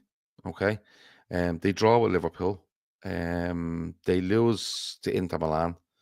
then they lose the weekend before. Who did they lose the weekend before? Inter. Newcastle. Yeah. Newcastle. They lose to Newcastle. And I think Arsenal going into it, would have said to themselves, we can't lose this one. We cannot lose this game, because then it's as bad a run as City are on, to be fair. The sort of way, and a lot is being made. A lot is being made of City's run. So I'm not surprised. Arsenal probably edged it, and the chance at the end is fucking criminal. Nah, he was offside. Yeah, maybe so. I think maybe Saliba was actually offside in the ball, but yeah. Look, it's with the title race, Liverpool are in a brilliant position. There's no doubt about it. They're 11 games in. They've won 9, drawn 1, lost 1. They're 5 points clear of City. They're 9 points clear of Arsenal and Chelsea, and they're big gaps. Is an unassailable lead, not by any stretch. But I think I keep saying it. Liverpool can just go about their business, because at the end of the day, right, we've gone from Liverpool are finished when Klopp goes. Who the fuck is this fella Arne Slot? They're not really that good. Put hashtag Slot out in the chat before he's even managed a single game. Yeah, but we've gone through these periods where it's like, who is this fella? They won't make fifths, they won't make sixths, they won't make this, they won't make that. And then it was like, oh, they've won a few, they haven't played anybody, they've won a few more. Well, look, then they've won a few more, and it's like, yeah, but look, let's look at Arsenal's run that they've had, and you're like, okay. And then now people are starting to go, no, the pressure's all in Liverpool, and they couldn't be further from the truth. Because the thing is, Arne Slot is basically going, yeah, we want to be top of the league, we're Liverpool. Yeah. No, but he's sitting there, and I know for a fact, if Mikel Arteta had replaced, say, an Arsene Wenger in the summer, and they were top of the league like this, Arsenal fans will be immediately turn around going, listen, there's a long way to go, we're only learning, boom, boom, boom, boom, boom. And that's the way Liverpool are, and that's the way Liverpool should be. The pressure is on Arsenal to win this title, and the pressure is on City to win this title, because of what City are, and because of how much money Arsenal have spent. They're 5 years into this manager, and if he doesn't win it, he's going to lose to a City side that does not have Rodri for a year, doesn't really have De Bruyne. Well, let's talk about City. Yeah, or they're going to lose. First City side in 7 years. Yeah, but if they don't lose at the City, they're going to lose to a Liverpool side that they've made all these fucking things about, and a manager that turns up and goes, yeah, I don't really need anybody. Give us that team; they're good, And now the latest is, we had a brilliant squad when they came in, but that brilliant squad couldn't justify anyone telling them or coming out with the opinion that they'd finish in the top 4. So make your mind up. I'm so happy you mentioned that, because it goes with this comment from John that I threw up on the screen that says the moving the goalpost on Slot is amazing, because the shift from, well, it's new manager bounce and they haven't played anybody yet, to now all of a sudden it seems like the narrative of choice concerning Liverpool is, well, how easy was it for Arne Slot? He just walked in and this team was perfect from that Jurgen Klopp handed over to him. It's an incredible level of disrespect, because the thing from this season at 11 points at whatever, this is the 6th international break of the season now that we're taking to take stock on what's happened so far for Liverpool from somebody that does all the post-match games and got books full of fucking notes here, is we have hired an incredible manager. I knew I was the same as you. I watched maybe a couple of Feyenoord, highlight compilations set to Europop, techno music in the offseason when we hired him, but I knew nothing about Arne Slot coming into this. Nothing about him. And he has done nothing but amaze me with his ability to handle the media, to handle egos in the squad, to handle player rotation. We've said it on multiple shows afterwards. He just doesn't give a fuck. Like, oh, Cody Gakpo has to start the next game. No, he doesn't. Arne Slot is going to pick who Arne Slot thinks he needs to do. But it's his in-game management, the ability to make those changes, like the halftime changes that you see at Ipswich and at Brighton and in-game, and changing the way that we play, of just saying to Chelsea at Anfield, where you would expect that the pressure is all going to be on Liverpool to take the game to Chelsea and be front foot. And we just go, no, have the ball. You have the ball, and we'll see what we can do. I'm absolutely blown away with it. So it bothers me as much as I try to not let opposition fans or mainstream media people who don't seem to know what the fuck they're talking about bother me. It bothers me when I see and read this narrative that, well, it was so easy for Arne Slot because Jurgen Klopp had this perfect Yeah, team. but that's the narrative you Let's see. just talk of our team being fucking perfect last season. Yeah, Nobody but was saying that last year. yeah, but listen, come here, listen. A lot of the people, and it's not your fault. A lot of the people that you're listening to, because these people are becoming more and more prominent across, mainstream media and, other places. And what they do is they sit down and they go, right, Liverpool aren't going to get into the top four, because that's what they don't. That's what they want to happen. It's the classic case of Gary Nevillism, where you say stuff you hope that happens, not what you think happens. Did you right? just compare me to Gary Neville? You son of No, a bitch? not you. I'm saying the people that say Oh, they're I do. finished. They're finished when Jurgen Klopp goes. I They mean, I won't said get in the we were going top to get six. 114 No, points this no, season. yeah, no one predicts it. No one predicts anyone them in the top four. Blah, blah, blah, blah, blah. And then it's gone, and you can see this. You can see the needle moving to, well, they haven't played anyone. Then it went to they haven't played anyone away. Then now Oh, it's now it's I like, didn't oh have well, my spreadsheet, Gab. I forgot yeah, about that yeah. one. Well, one Arsenal fella didn't have a spreadsheet, so he just said it off the top of his head, which was fantastic. And I'm not going into a rant over them people on the internet, because I done it the last time. It got me into trouble. Well, it didn't get me into trouble. It's just people annoy me. But when it comes down to this, the simple fact of the matter is, right? Liverpool have started the season magnificently. I think Arne Slot has been fantastic, right? Yeah. I think Liverpool have been fantastic. And not in a sense of how they're playing football, in the sense of how they're learning, how they're implementing this, and how they're adjusting throughout games to win games. And you can't take that away from them. But 11 games in, brilliant start. Let's see where we are in 22 games. All I want to see from Liverpool as a team, a manager, a team, and especially a fan base, is for us to turn around and go, lads, none of this is on us. No. It's all on them over there. No, if These fourth, guys have literally manipulated the Premier League world, yeah, right, over X amount of years to be in the position they're in. And these guys over here have spent close to £1 billion with this. Well, not a billion, somewhat, not close to $1 billion, but over $500 million with this guy here. And their arrogance is through the roof of one FA Cup, a COVID one, by the way, if we're going to go down that route. And it's all on them. It's all on them. So when we get to the end of the season, if Liverpool have won it, fantastic. And I believe there's no reason to fear anyone in this league. I said it last night. Manchester United are 4 points off third. If that's not a reason for you to believe that Liverpool can win it, nothing is a reason, right? Because they are dog shit, right? Yeah. And if Liverpool win it, great. If Man City win it, that's what Man City do. If Arsenal win it, well, you should have won it. I made them heavy favourites when Rodri went out. They have everything. They have everything in line to become champions of England. There's no Rodri. There's a reduced De Bruyne for me. There's a Pep that looks a bit off his rocker at the minute. The biggest thing is, Gab, it's Kyle Walker. He's not a get out of jail free card for them anymore. He's lost that pace. But the thing is, right? You look at the issues going on at City, both on the pitch and off it. You look at Liverpool with a new manager, a brand new way of playing. Okay? And Arsenal should be sitting there going, this is theirs for the fucking taking. Now, I don't know if Arsenal have the minerals to do it. I really don't. Because they feel like they're on the edge, and I keep saying that they just teeter every week. But there's nothing to say Arsenal don't go and win 10 in a row, 10 league games in a row. And if they do, they will probably be ahead of Liverpool, which is where they should be if all things are being equal. They were better than Liverpool last season over 38 games. Liverpool have reset to a certain point with regards to their manager and their style of play. So they should be. And no matter what happens, Arsenal and Manchester City should be ahead of Liverpool. And if they finish ahead of them, great. But if they don't, it's going to say an awful lot for them. It's going to say an awful lot for them.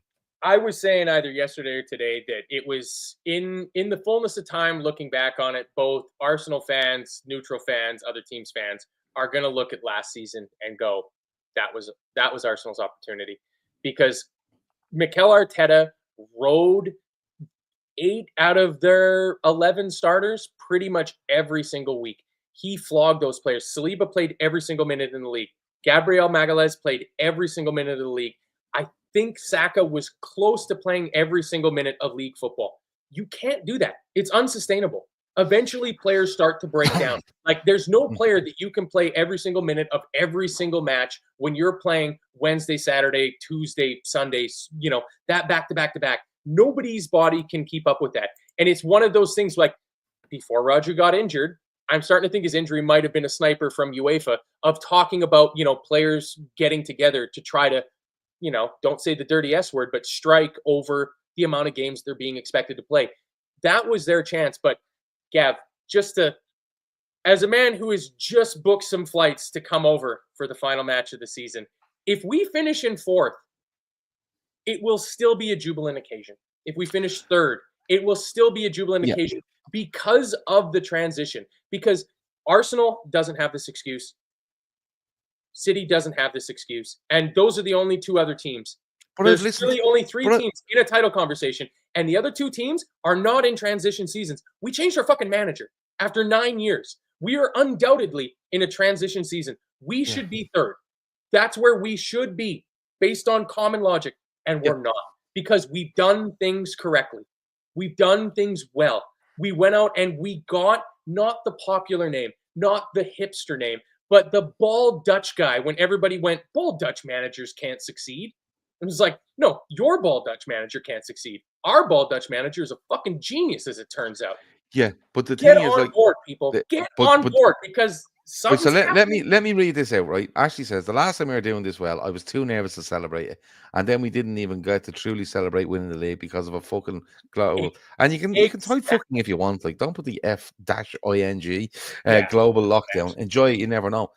This is where I am with this, right? And I go back to when Klopp took over and we were losing games here and losing games there, and people went, it's okay. It's absolutely fine, right? It's absolutely fine. I think it would have been different if Klopp had won a title last year. Slot comes in, gets 4 or 5 players, and everyone goes, wow. And then you're kind of going, you have to win it. We want to win it, right? We do want to win it. I think we can. Right? Because, and I think we can, and on the pitch we can win it, but I think off the pitch is huge here. Across everybody, we need to just take this in our stride. And Owen Burke says we'll hit a bad patch. There's no doubt about it. Everyone hits a bad patch. Owen Burke. I hate that. No. We're getting 109 points. We're winning all the trophies. Fucking get on board. No, we're not. Get on board. No, but the thing is, we will hit. But I'm okay. I'm okay with us hitting a bad patch, because if we have the mentality of, lads, this was always going to happen, let's get through it, see where we are, and go again. Whereas when the other ones have it, when the other ones have their blip, look at Man City. Arsenal are having a blip right now, and they're shouting things like, I've seen someone in the chat there, phase 5. What the fuck is going on? What is phase 5? Is it like, is a part of a fucking? Is a part of like? Is a part of an intergalactic fucking spaceship? It's either they're building a spaceship, or it's part of a fire drill, and I don't know which one it is. Right? Operation Anfield exercise. But loads of Arsenal fans are shouting phase 5. What the fuck is that? Right? But this is what we're at. Whereas I think if Liverpool just need to go and go, listen, and I've said it, have the fucking crack. Go with it. If you end up in third, it's a great season. Yeah. It's a great season. If you end up in second, it's a great season. If you end up in fourth, it's a magnificent season. But on top of that, you've absolutely mashed the heads of so many people. Like that, it's their brain turns to mush if Liverpool go and do this. And they've a chance, they've an absolute chance. But I still think, and as much as I, want Liverpool to win it, and it'd be so fucking funny, the pressure is still Arsenal and the pressure is still City for me. Yeah. Like, literally, them two should be like under serious pressure to win this title, without a shadow of a doubt. Yeah, I think the media and other teams' fans, like fucking Pep Guardiola thinks he's a master of mind games, but he's so obvious in it.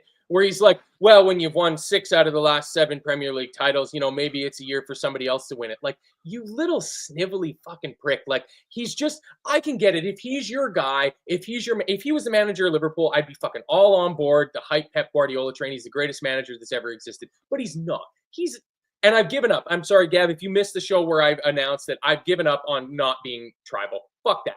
Nobody else is going to do it, so why should why should we be the only people that are not going to be tribal? But just don't go. All the shitty penalties to go against Man United. I want West Ham to get a penalty after the whistle. I want all of our opponents' best players to get injured. I don't give a fuck. Because you want to know why? When our players get injured, they're not sitting over there being like, you don't like to see Jordan Pickford fold Virgil van Dijk's knee in half. You get Manchester City fans that are like, fucking, this is the opening that we needed to win this league. So fuck all that not being tribal. I've been drinking a lot of rum tonight at this point. That's absolutely fine. I'm absolutely done. When you say tonight, you actually mean 4 p.m. in the afternoon. But it's 5:35. So it's that's because we're an hour and 35 into this messing. I want nothing more. Like, somebody asked in the Telegram chat there the other day what I would like more, Green Bay to win the Super Bowl or Liverpool to win the Premier League. And I answered the only correct answer is I would be happy to see the Green Bay Packers never win another game of NFL football ever again to see Liverpool win the league this one year. Because I fucking love this team. This is great. Get on board. All I want to do is see us win. And that just seems to be what we're doing, Gav. It's fucking great. It's absolutely great. I'm not saying. So enjoy it. No, this goes back to that comment about Ashley, because I said it at the time when I first started doing shows with you guys. It was the year that we were pushing for the quad, and we ended up with the 2 domestic trophies, of telling people of like, if you don't realize when you're on the up of the roller coaster, that this is as good as it gets. That by the time you get to the bottom, all you have left is regret of like, boy, I wish I would have appreciated it more when I was at the mountaintop. But you see the difference in this season is, and I know we're way over time, right? But the difference between this is that when we were going for that last season, we were all fucking all over the place because it was Klopp's last season. Can he do it? Boom, boom, boom. Whereas this season, take as hard as that was last season and losing Jurgen Klopp and stuff, take this season and run with it. Because honestly, if let's put it this way. Let's go back to the start of Jurgen Klopp. Jurgen Klopp comes in, gets to a UEFA Cup final, and finishes 8th, I think, in the Premier League in his 4th season, right? Because he gives up on it, right? Yeah. But if we get this manager in and he goes straight in and goes, listen, we finished 3rd last season, and I've done 3rd this season with this squad again, and I have my own ideas. Finishing 3rd this season is big for Liverpool because it's a completely different way of playing football. If we went out and just done the exact same thing, right? The exact same thing as we done last season, finished 3rd, you go, well, what the fuck difference is there? It's so different. You might like it, you might not, but it's so, so different. And to get there would be amazing. But I keep saying it, and I'm going to keep saying it. The pressure is on them too. Let them go and deal with their pressure. Stay over here and have the crack with the Reds. It'll be fine, right? Yeah. It'll be absolutely fine. Yeah. But I will say, and people say, can they win it? Yes, they can. Of course, they can fucking win it. And the thing is, while they're over there and we're over here and we're having the crack, there is nothing to fear in this division. Don't be giving all this Arsenal's run and Arsenal's this. It doesn't matter what your run is. You need to beat these teams to win the league, right? What do you want? Do you want the bottom 10 from last season, home and away, for the first 20 games of the season, so you can go, well, we're on a run. No, you have to play everybody twice. Like Arsenal have gone on, we've been away to Spurs, we've been away to City, we've been away to fucking Chelsea. Liverpool have been away to Chelsea. They've been away to Manchester United. They've been away to Arsenal. And Arsenal can say, well, United, I'll show you. Arsenal are 4 points clear ahead of Manchester United. So what are we talking about here? The simple thing is you play each team twice. Once home, once away, in a random fucking order. And you know what? What's to say? Like, remember, go back 5 weeks ago, coming off the back of this international break, it was like, the next 10 for Liverpool, they'll be done after that. We're literally... We did a preview show, Gav, and I mean... We are 7 games into that 10, and we've won 6 and drawn 1. That's what we've done. It's outrageous. We play and the one draw is our second hardest game of the whole season. And I also think if Liverpool win their next 3 games, Oh, you're getting me happy now, Gav. If Liverpool win their next 3 games In the league or in all comps? in all comps, their next 3 Okay, games, right, talk to me. they will sit with 15 points from the Champions League, I believe. Right, Yep, done and dusted. They will sit on. At a Sorry, they will minimum, 8 points above Man City. a minimum 8 points above Man City, and I believe a minimum 10 ahead of Arsenal. Yeah, that would be keeping pace with Arsenal. Yeah. Yeah. That's What do we say then? well, Do we say? we haven't played anybody because What do as people numerous say then? people in the chat have pointed out, Gav, you can't be legitimate contenders for a title if you've played nobody that's ahead of you in the table. And if you're sitting top, But Antio says you there, never find AFTV is already talking up Forest. Their next game, because they beat us at Anfield, yet they say we've played nobody. Yeah, but you see, now we're going back to the needle. Where was the needle at when they were saying this stuff? It's not that they're not telling you they're playing nobody anymore. Now it's nobody away. And now it's it's absolutely fucking mental. But we better go. We've done an Yeah, hour I and know. 40 minutes. I'm having too much fun with this. I just want to end with this. Can we apologize for taking so long? It's an hour and 15-minute old, this comment from Santani, but I just absolutely loved it because in terms of perfect timing, and we're talking about the David Coote video release, Sam Tandy thinks that Virgil van Dijk's contract gets announced tomorrow morning. A total Edwards move that out of nowhere. And I have not wanted something to be this true in at least an hour and a half that we've been doing this show, Sam Tandy. I really hope that's the case. Can I say if that was to happen tomorrow morning, right? It should start with an intro video of Virgil van Dijk getting tackled by Jordan Pickford. The screen going black. The Stone Cold Steve Austin music coming on. And Virgil van Dijk just appearing on screen. Smashing 2 beers and just pouring them into his face as he signs the contract. Yeah. Yeah. So yeah, that's where it'll be. We're sorry for taking up so much time tonight. I'm not we're just sorry chatting. at all, Gab. Well, you've gone into this fucking cantankerous mode in the last while, and I'm not against it. I'm not against drinking rum at 3 o'clock in the afternoon either. So exactly. Yeah, it's not almost midnight for me over here. So I've got a couple hours my Monday ahead of me still. But yes, thank you everybody for joining us. There's been a consistent 300 some people in here watching it. So Gav, we're just giving the people what they want. And honestly, again, I will say it again. After last night's show, I hope that I came because Gav was a part of that show. I hope I came within a tenth of what last night's show. Last night was madness. And I'm going to put it on record on YouTube because I put it in the comment for the show last night. In terms of Shawnee Lawson's, some people might think it's outrageous takes on Trent Alexander-Arnold. I can guarantee you at the minimum, it was after we beat Bournemouth 9-0 and Trent scored and he did this celebration that Shawnee Lawson came on a Sunday night and said, I don't like this fucking attitude. Yeah, and that's 2 years ago, Gav. That's 2 years ago. Let me tell you something about this, and I'm okay to say it because Shawnee is a very close friend of mine, and I do all the shows he does with me, so I fucking know everything he's done on this channel, right? Shawnee Lawson adores Trent Alexander-Arnold as a footballer. Yeah. He thinks he is just a unicorn, as he calls him, right? But Shawnee Lawson, going back to the start of not the season, the season before we beat Bournemouth 9-0, Trent scores that goal. Yeah. It's a couple of games into the season. He had been really well. And Shawnee,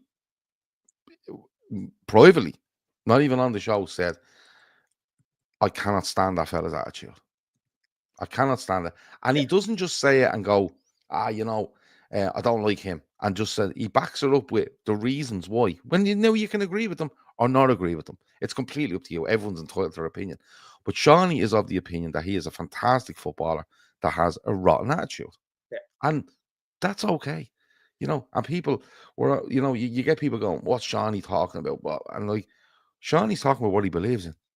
And I get it if you don't agree with him. If you don't agree that Trent has an attitude problem or you think that he's going to stay and that we owe him loyalty, but you can't have the argument that he doesn't owe Liverpool anything, but also think that we as Liverpool fans then owe him something. If you think that Trent doesn't owe Liverpool anything because he's won everything there is to be won with Liverpool and he's free to want to explore a new challenge, that's fine. But then you can't believe that and also think you can't go, well, then get the fuck out of here then. Like if you don't want to do right for us, because again, I'll be a Liverpool fan, and you'll be a Liverpool fan longer than Trent Alexander-Arnold will wear the number 66 jersey for Liverpool. Whether he signs a contract extension or whether he announces a pre-signing deal with Real Madrid in January, we're both here for the long haul. We'll be talking in 20 years about like you should have seen this kid Trent Alexander-Arnold when he was. But Shawnee's thing is right.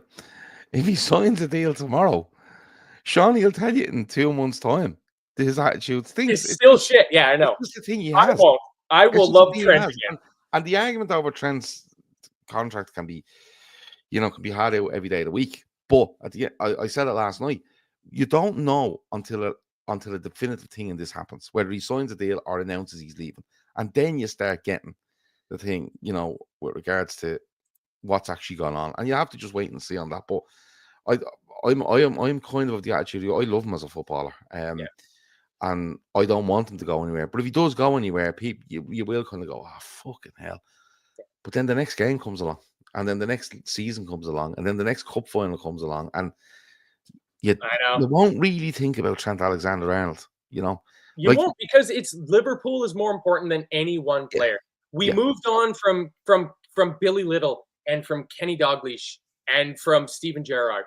The team always moves on because the club is the club. But I do think this comment from Ashley, I think that's kind of the $64,000 question is, did Klopp have a role in Trent's attitude developing, the special treatment, the shifting the team around him? Because I was talking with my wife, who loves the fact that I'm on these shows so that I can have an hour and 40 conversation with Gav instead of her about shit that she doesn't give a fuck about.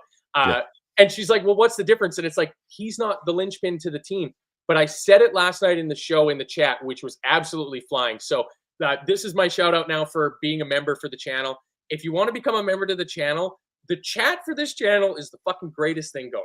Please get involved in the chat. Whether you're a member or whether you just watch the free shows on YouTube that you get access to the chat in, the chat is the absolute best. But last night's chat was absolutely flying. But I said, like, Slot's team has evolved past, because it was quite obvious that Jurgen Klopp saw something unique in Trent Alexander-Arnold that would allow him to create a team that was hard to beat, that could win trophies. And we won all the trophies. And clearly, Arne Slot was like, I just need a right back. But imagine if that I just need a right back has the ability to play the balls that Trent Alexander-Arnold can play, which are almost, 1 in a million type balls sometimes when he hits them, because he's not been playing well. So I desperately want him to stay, because why wouldn't you want Trent Alexander-Arnold to stay? Just let him stay, sign a new deal, stop fucking throwing your fucking, your soother out. Trent, just be nice, sign a new deal. Everybody signs new deals. We can reinforce in January and everything's fucking good. And we can go and win fucking trophies, and there'll be a parade on. There won't even be a parade on Monday, Gav, when we're over there, because we're going to be in some sort of other final, whether it's the FA Cup or the European Cup. We're going to be in something else. And maybe so. But be a day on the lash. We're going to be out at the red line. Yeah, we're going to be in a lovely time. But look, look, we're only going to, with regards to the trade, we'll find out in due course what's going to happen, whether it's good or bad, whatever way you think good or bad is, and when it happens, it will happen, and then we'll deal with it from there. But we really need to go, because I know. Johnny says, I said goodnight 10 minutes ago. Would you ever piss off now? So yeah, that's fair. I like this. Ashley says no one else likes this chat on YouTube. Well, fuck the rest of them. Absolutely fuck the rest of them. No, I think she says there's nothing else like this chat, which means that she's giving you a compliment. But the room has clearly gone to your head now, and you went, I don't care if no one else likes it. I'm not seeing straight. Gav, it's a fucking international You've had your fun, and that's all that matters. 2 weeks of football that I don't give an absolute shiny shite about. Paul Giovanni said last night in the chat that he's got a quiz that he's putting together. I'm more than happy to present that quiz. Gav, I know how much you love doing a quiz. Paul Giovanni's putting together a 50 Liverpool question quiz. I will host that quiz. You can have Limoncello Ultra on as your teammate. I'm not having him. He can't remember a fucking thing. You can have Shawnee. You can have Keith. You can have Kev. You can have Bracky. You can have Ash. You can have. Why can't I have Shawnee? No, you can't have Shawnee. That's not fair. That's like doping. That's like Right. having Barry Bonds and Mark McGuire hitting one after the other at the heart of the order. I'll do it on my own.